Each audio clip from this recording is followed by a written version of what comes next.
qui est un vrai casse-tête. Et pour parler de ces sujets, c'est Iman Benaoun Fleury, qui est directrice générale de Human Skills, et Virgile Ringard, non, pardon Virgile.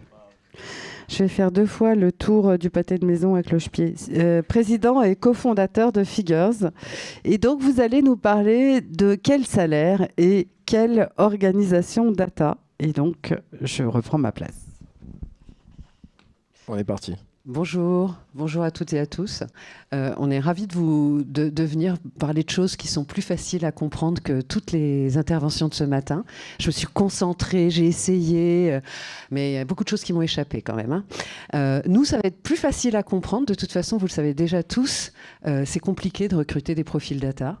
Donc là, je crois qu'on ne vous apprend rien. Quels que soient les profils data que vous cherchez à recruter, c'est pas toujours simple. Et Virgile va vous dire c'est cher aussi. Voilà. Alors, Aravati, moi je suis DG d'Human Skills et je suis fondatrice et présidente d'Aravati. Aravati, c'est un cabinet qui fait de la détection de talent pour tous les métiers dans le digital et au sens large dans la transformation au global. Et donc moi je suis Virgile Ringard, donc, président cofondateur de Figures. Donc Figures, c'est un outil que j'ai co-créé il y a 2 ans et demi. Ce qu'on fait chez Figures, c'est qu'on agrège les données de salaire de maintenant 1200 entreprises, principalement tech et digital en Europe. Et donc on travaille avec, vous avez pas mal de logos de nos clients. On a commencé vraiment dans le monde des startups, scale-up tech, et on a de plus en plus de clients, de plus en plus gros clients tech et de plus en plus de filiales tech et digital de plus larges entreprises. Et donc je viens en effet vous parler salaire. Vous parler de ce qu'on voit actuellement sur le marché des salaires dans notre monde à nous, donc sur ces 1200 entreprises qui sont principalement des entreprises en croissance dans le monde de la tech et du digital. Mais avant de parler de vous montrer des salaires, je voulais vous parler un peu de ce qui se passe, même si vous le savez probablement, mais à quel point vous le savez, de ce qui se passe dans le monde de la tech, qui se passe dans le monde de la tech, dans l'emploi de la tech, et donc qui affecte les salaires de la tech. Le premier point, c'est tout le monde des big tech, dont les valorisations en bourse ont monté ces 2-3 dernières années depuis la pandémie. Les valorisations se sont effondrées récemment. Inflation. Qu'est-ce qui se passe? Quasiment toutes les grosses boîtes tech, même celles qui sont rentables, même celles qui font des profits, virent des gens, frisent les recrutements ou diminuent fortement les recrutements. On en est à Meta qui va annoncer apparemment son 3e gros tour de licenciement dans quelques mois, là, bientôt prochainement. Et c'est le cas pour la majorité des boîtes tech qui veulent montrer à leurs shareholders que un peu la fête est finie au niveau valorisation et qui doivent se remettre en ordre de marche quand il s'agit de leurs équipes data. Et ce qu'on voit aussi, donc là c'est plus pour les boîtes publiques, mais ce qu'on voit aussi c'est dans les boîtes privées, donc celles avec lesquelles on a commencé à travailler chez Figures, on avait quelques logos avant, bah, la fête est finie aussi. Pourquoi? Parce que même celles qui ont levé beaucoup de fonds récemment, maintenant sont dans un monde dans lequel elles ont levé des fonds sur une valorisation d'entreprise parfois énorme et parfois très décorrélée de leur vrai chiffre d'affaires et de leurs vrais résultats. Et d'un seul coup, la perspective de bon, bah, c'est pas grave, de toute façon on relève dans 1 an, on a levé 50, on relèvera 100 dans 1 an ou dans 2 ans plus tard, bah, d'un seul coup c'est plus la même chose, c'est plus le même monde. Et donc là, toutes les entreprises tech, toutes les entreprises qui ont levé des fonds, le mot d'ordre c'est on allonge le runway, donc on allonge la durée de vie pour essayer de tenir le plus longtemps possible ou on court vers la rentabilité. Et ça, même dans les plus belles entreprises, même le fleuron tech de la French tech française, même les boîtes qui ont levé 200, 250, 300 millions au début d'année, quand vous regardez par exemple Encore Store, Payfit, Backmarket, 3 entreprises qui ont levé plus de 200, 250 millions en début d'année, les 3, plan de licenciement, plan de départ volontaire, alors qu'elles ont encore pas mal de cash en banque. J'ai un VC qui me disait la dernière fois, on dit à nos participations, moins de 10% d'effectifs et vite arriver à un EBITDA positif, sinon on ne vous donnera plus rien. Donc ça va changer la donne quand même. Mais on pourra les remercier à un moment ou à un autre. Peut-être, ouais. Mais en tout cas, ça change la donne. En effet, ce qu'on voit, c'est donc l'impact direct sur le marché, il est évident, parce que diminution des plans de recrutement, alors que c'était ces 2 dernières années vraiment la course au recrutement à tout prix, quel que soit le salaire, ce qui a amené un peu un marché un peu irraisonnable au point de vue des salaires, parce que l'incentive était sur recruter plutôt que recruter au bon prix. C'est fini, on revient vers plus de rationnel. Et ce qu'on voit, c'est que malgré tout, en tech, en data, les salaires continuent d'augmenter, mais légèrement, bien plus faiblement que ce qu'on a vu historiquement. Donc nous, on a regardé, donc nous, on a des données en temps réel parce qu'on se connecte aux divers systèmes RH de nos clients, type Workday. Donc on récupère des données régulières, contrairement aux acteurs du marché qui font une enquête 1 fois par an. Et ce qu'on voit, c'est que si on regarde les personnes qui ont été embauchées ces derniers mois, J'aime toujours, on en parle avec Iman, faire le parallèle avec le marché de l'immobilier pour savoir comment le marché de l'immobilier va. On va pas voir quelle maison a été vendue il y a 2 ans, à quel prix a été vendue. On voit les transactions actuelles. Les transactions actuelles dans le monde des salaires, c'est les recrutements. Et quand on regarde les personnes qui ont été embauchées ces derniers mois, globalement, dans les fonctions support, les salaires baissent après des années et des trimestres entiers d'augmentation. Dans les fonctions sales et marketing, les salaires baissent. Il n'y a que la tech où ça continue d'augmenter, même si ça continue d'augmenter bien plus légèrement que ces derniers trimestres. Et pour vous donner quelques exemples, on m'a dit qu'on avait un parterre de gens qui aimaient bien la data, a priori. On a voulu zoomer sur quelques rôles de notre base de données. Donc on a pris 3 rôles, data engineer, data scientist, data analyst. On voulait dire, OK, qu'est-ce qu'on voit sur le marché actuellement quand on fait un zoom sur ces 3 métiers en France, sachant qu'on a des données principalement en Europe. On voit, je ne vais pas commenter nécessairement chacun des chiffres. Vous avez, à chaque fois, on vous met du 10 au 90e percentile avec les quartiles 25, 50, 75 entre. On voit quand même quand on regarde les métiers de la data, et c'est peut-être ça a changé ces dernières années par rapport à ce que c'était il y a encore 4-5 ans. On voit que quand même les métiers, surtout des data engineers, les salaires des data engineers dépassent ceux en moyenne des data scientists, qui étaient eux, il y a encore quelques années, la gold, les pépites de tous les recrutements. Mais maintenant, et on pense que nous, ça va continuer à être le cas, mais je pense que vous êtes potentiellement plus experts que nous là-dedans, on va continuer à être le cas, la construction des data warehouses, le data engineering des pipelines devient tellement clé, presque plus que l'exploitation de la donnée, et même avec l'explosion de l'AI on demand, etc., on pense que les data scientists, la demande va potentiellement continuer d'être très présente, va continuer à être un métier pénurique, mais la demande en data engineer explose, et là il y a une vraie pénurie, et les salaires continuent de monter progressivement. Donc ça, c'est ce qu'on voit sur le marché dans nos données figures, et je passe la main à Ayman pour parler salaire et organisation. Je vais pas vous reparler des salaires, et puis je vous ai déposé ici, pour ceux que ça intéresse, la dernière étude qu'on a faite avec Figures d'ailleurs, et Aravati sur les salaires de tous les métiers du digital, et il y a une slide complète avec tous les métiers de la data, des execs aux débutants. Donc je vous laisserai vous servir, il n'y en a peut-être pas pour tout le monde, mais c'était lourd à trimballer ce matin en métro. Voilà. Donc moi, ce que je voulais partager avec vous... Ah, il y a une question déjà ? Tout de suite, ça rend nerveux le salaire. Si on peut revenir sur celle d'avant, pour vous, les seniors, c'est combien d'années d'expérience? Intermédiaire, combien d'années d'expérience? Junior, c'est sorti d'école ou il y a un petit peu d'expérience? C'est 0 à 2. En gros, c'est globalement, il y a soit un overlap, c'est 0 à 2 ans pour junior. Intermédiaire, on voit plutôt 3 à 5 ans à peu près. C'est à partir de 6 ans plus ou moins senior. Donc tout le monde a des définitions. On essaie de normaliser les données venant de chaque boîte, mais c'est à peu près ça. 0, 2, 3, 5, 6 et après senior, c'est au-dessus de ça. Il y a encore des niveaux de contribution individuelle et de manager, mais je n'ai pas voulu non plus, même si vous aimez la data, vous floudez d'informations sur la slide. Ok. Alors, la data, moi j'étais tombée sur une super étude que j'ai adorée, une étude faite par Kantar et l'ESSEC, Business School, et qui disait, elle a été faite en 2021, et c'était le futur des métiers de la data vu par les grands groupes français. Ils avaient interrogé 40 grands groupes français sur le futur des métiers de la data, et on sentait la déprime des dirigeants RH et des dirigeants digitaux qui disaient, bon, déjà évaluer les besoins, dans 74% des cas, ils trouvent que c'est hyper compliqué d'évaluer quels sont mes besoins en profil data et quels sont les profils que je dois aller chercher. Déjà, c'était complexe. Et puis après, ils savent, dans 30% des cas, ils disent c'est pratiquement impossible à réussir à le faire. Pourquoi? Parce qu'on manque de profils disponibles et du coup, les salaires sont tellement élevés qu'on n'arrive pas à s'aligner. Donc, le constat de cette étude m'a fait vraiment réaliser à quel point, quand on arrivait à fournir un poste data chez un client, on avait fait un boulot surhumain, quoi. Si on parle de data, on l'a vu ce matin en plus, c'était super intéressant. Il y a la data média, la data publicitaire, mais il n'y a pas que ça. Il y a les data business, il y a les data produits qui prennent énormément de place, les data industriels, les data services. Et donc, quand on voit la multiplication déjà des données marketing ou médias et les autres data qui viennent, quand on voit l'amélioration produit qui est faite par la data, etc., on se rend compte que oui, les profils data, ça ne va pas s'arrêter d'être pénurique rapidement et qu'il va falloir s'adapter. On sait aussi qu'on forme beaucoup plus de profils data depuis 10 ans, mais que c'est toujours pas suffisant et qu'on va se retrouver avec clairement une pénurie qui va pas aller en s'arrangeant. On a vu quelque chose de... Vous le verrez après quand on va en reparler sur l'organisation, mais on a plein de nouveaux métiers en plus qui émergent dans la data.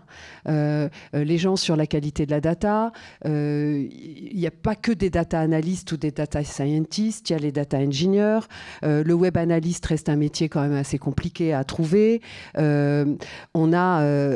Moi, je vous ai mis des salaires. Ce n'est pas exactement les mêmes que ceux de Virgile, vous le voyez, parce que nous, on est sur les salaires. L'étude porte sur les candidats qu'on a chassés l'année précédente. Donc là, on l'a sorti en octobre, donc c'est de septembre 2021 à septembre 2022.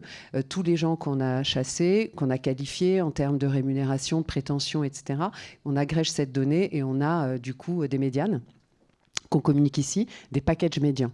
Et donc, on est, nous, sur du entre 3 et 7 ans, entre 45 et 85 en termes de salaire de data engineer, par exemple. Quelle organisation pour les équipes data?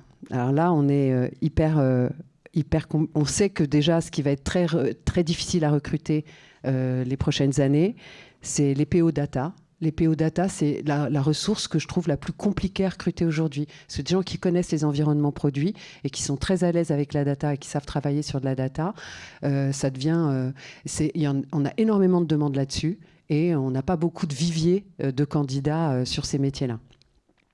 Les data analystes, même si c'est un métier qu'on connaît bien et qu'il en sort régulièrement de toutes les écoles, le besoin est croissant et l'offre ne répond pas encore à la demande.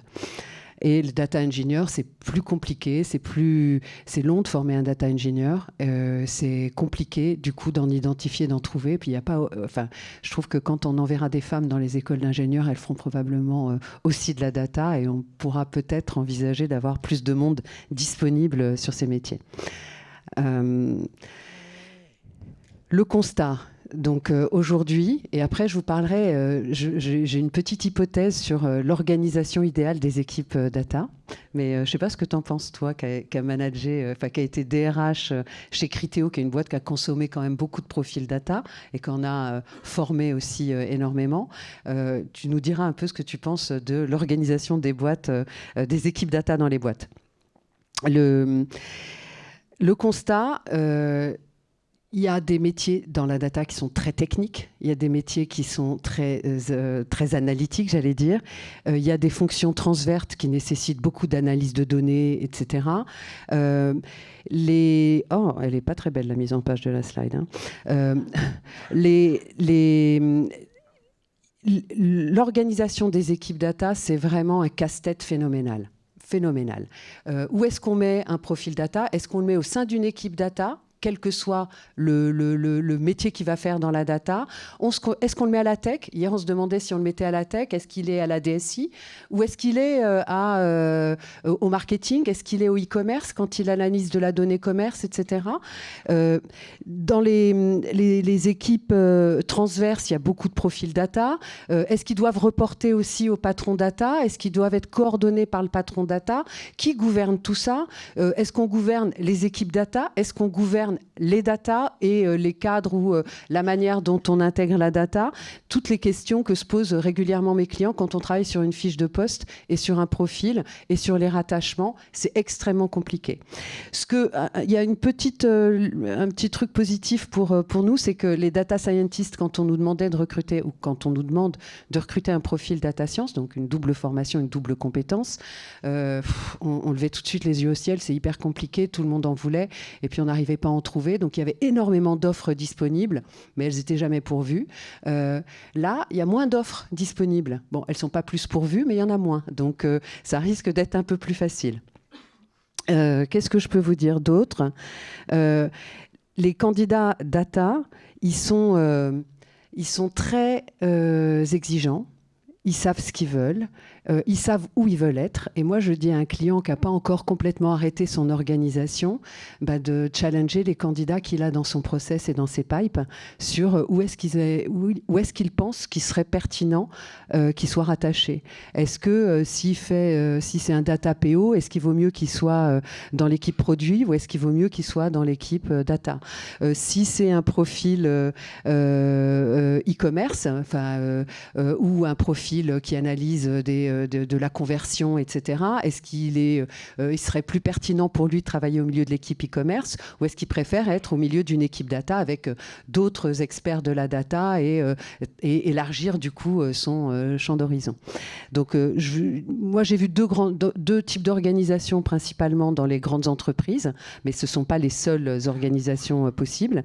C'est le Chief Data Officer qui maîtrise tous les métiers de la data sous sa responsabilité hiérarchique et qui travaille, eux, avec les autres départements, mais qui lui reportent.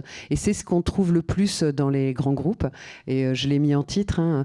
Hier, on disait dans une entreprise un peu politique, l'information, celui qui a l'information a le pouvoir. Maintenant, c'est celui qui a la data qui a le pouvoir.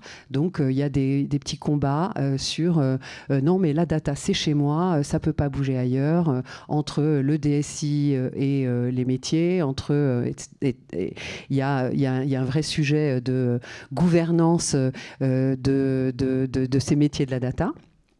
Et puis, il y a d'autres équipes qui disent bah non, on a un Chief Data Officer, mais lui, il a des équipes sur lesquelles il travaille en matriciel, qui sont dans les départements métiers, qui sont plus proches des métiers, qui travaillent au milieu des équipes métiers et qui, eux, sont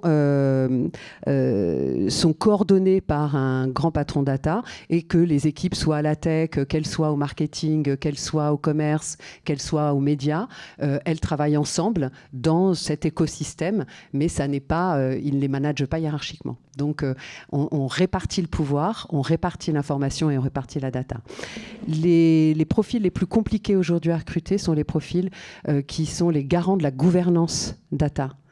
Là, j'ai jamais vu des postes aussi politiques, aussi complexes, aussi stratégiques dans l'entreprise. Et ce sont des process, je pense que vous l'avez vu, qui prennent des mois et des mois parce qu'on fait des marches arrière, on change le profil, on change le rattachement, on change l'organisation en plein process en permanence. Donc c'est long à recruter ce type de profil. Et là, on voit bien l'importance l'importance stratégique de posséder le sujet data, de l'avoir dans son scope. Et voilà. Donc ça, c'est ce que je voulais vous dire. Pour moi, la meilleure organisation, c'est celle qu'on dessine avec les équipes qu'on veut aller chercher. Et c'est en challengeant les gens qu'on arrive à dessiner une organisation la plus pertinente. Les squads où les experts data sont dans les squads, c'est pas mal. Voilà, nous, on a vu beaucoup de choses qui fonctionnent bien. On en a vu qui fonctionnent moins bien. C'est les silos. C'est le silo data fermé avec touche pas au Grisby et ouvre un ticket dès que tu as besoin d'un projet et d'un sujet. Ça, j'ai le sentiment que ça sera bientôt dépassé. Et sachez que les candidats ne veulent pas aller n'importe où, dans n'importe quelle organisation, mais ils ne veulent pas non plus aller dans n'importe quelle entreprise. C'est-à-dire que si l'entreprise est très en retard ou n'a pas encore fait sa mue et pas encore complètement organisée autour de la data, et n'avait pas mis la data au cœur de tous les sujets, les candidats exigeants, rares, compétents, ça ne les intéresse pas d'aller postuler ou d'avancer dans des process dans ces boîtes-là. On a des candidats qui veulent aussi souvent aller chez les prestataires, chez les adtech, chez des structures, c'est marrant parce que des structures de conseil ou des structures partenaires des marques, parce qu'ils trouvent qu'ils arrivent à faire beaucoup plus de choses dans cet écosystème que chez le client et au sein des annonceurs. Donc voilà. Après, vous avez peut-être des questions auxquelles je pourrais répondre. Ou Virgile, sur oui, si vous avez une encore question là-haut. J'arrive.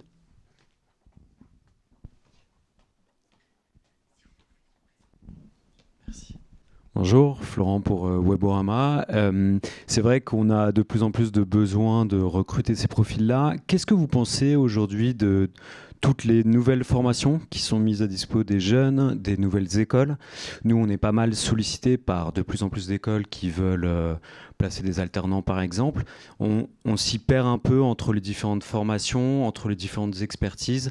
Est-ce que vous avez une vision ou des écoles que vous recommandez Alors, je ne recommanderais pas d'école. Il y a peut-être d'autres personnes qui connaissent mieux les écoles que moi. Est-ce qu'il va y avoir un guide Michelin des écoles? Il y a peut-être un projet, Geneviève, à faire. Non, en revanche, les écoles, ce sont des métiers qui peuvent être très compliqués, très longs à former. ou pas. Si la data analyse, à mon avis, c'est beaucoup moins compliqué de fabriquer de la compétence en data analyse que de la compétence en data science, où là, il y a des socles de compétences extrêmement pointus qui ne s'acquièrent pas en 3 mois ou en 6 mois. Après, il y a des écoles pratiques, et moi j'aime bien les écoles pratiques, qui prennent des gens des métiers, qui sont très bons dans un métier et qui les forment aux bases de la data analyse, de manier la donnée, etc. Et là, je trouve que c'est bien. Et de le faire en alternance, c'est encore, à mon avis, encore plus pertinent. Après, on est en France. En France, on aime les gens qui ont un diplôme, avec un tampon, etc.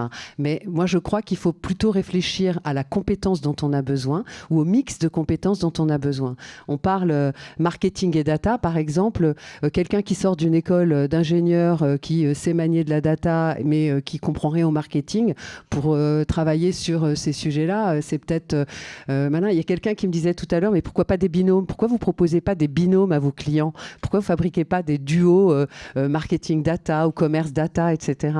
Bon, ça, je pense qu'ils sont capables de le faire quand ils arrivent dans les entreprises et de construire les binômes ensemble. En revanche, savoir ce dont on a besoin et puis est-ce que c'est vraiment d'une compétence d'ingénieur dont on a besoin? Est-ce qu'on a besoin d'un statisticien à tout prix pour ce métier-là, etc. Mais oui, il faut analyser les compétences. Merci beaucoup. On peut les applaudir. Merci. Et donc, je vois que Anna Litz est de retour. Eh bien, on va en profiter pour se rebrancher violoncelle.